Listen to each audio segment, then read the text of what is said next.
Sir Eric and Auric Cargill were first mentioned in passing in A Game of Thrones in 1996. Bran was a fan of the knights and heroes of old and wanted to be like them. Eric and Auric being mentioned in that context makes a lot of sense. A lot of your POV characters in A Game of Thrones are children, mythologizing the past. Sansa thinks life is a song. Jon wants to grow up to be a conqueror like Daeron the Young Dragon. Daenerys believes the propaganda her brother told her. Our dad wasn't that bad. Ned Stark was a jerk. Bran idolizes men like the Cargill brothers, who ended up killing each other when the realm was plunged into civil war. But the Cargill brothers being mythologized in such a way makes sense for a different reason. I'm 99% sure George R.R. Martin was looking into some little-known characters from the stories of King Arthur when he created these guys. Martin looking to mythology from the real world is nothing new. Depending on your sources, Helen of Sparta was either kidnapped by Prince Paris of Troy, or she went with him willingly. A lot like how you'll hear different stories about Lyanna Stark and Rhaegar in A Song of Ice and Fire. King Baelor Targaryen imprisoned his sisters in a tower to keep himself pure. One of his sisters was named Dana.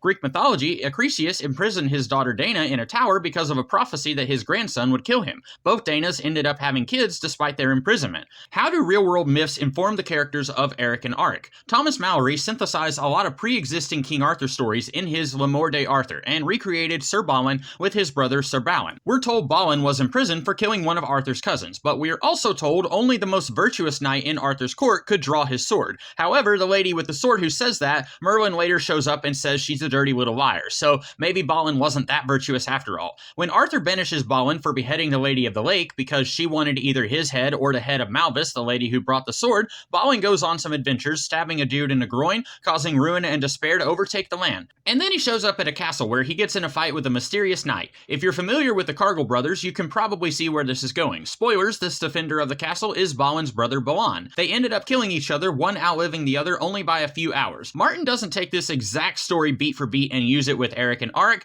but the bare bones is there. Two brothers with extremely similar names, both valiant knights, end up tragically killing each other. While we knew they killed each other as far back as A Clash of Kings, we didn't get any of the details until The World of Ice and Fire, and later Fire and Blood. They knew they were fighting each other, unlike Balin and Balin, and they had legitimate reasons for fighting each other. Sometimes we get snippy with authors when we recognize something from their stories. Hey, a kid with a special heritage he didn't know about. Plagiarism. If a story is only things you recognize from somewhere else, then yeah, don't do that. Try to think of something new. But King Solomon said, nothing new under the sun. George R.R. Martin recognizes that, and borrows tropes and literary devices from myths already in the public domain. But he's not just taking the birth of Perseus and throwing it in his history of Targaryen kings. There was a prophecy Acrisius would be killed by his grandson, so his daughter goes in the tower, while Baelor couldn't trust his own doodle around his sisters. There is a recognizable element, but the context before and after is quite a bit different. Acrisius' daughter Dana gave birth to Perseus, a hero who killed monsters. Baelor's sister Dana gave birth to Daemon Blackfire, a more complicated figure.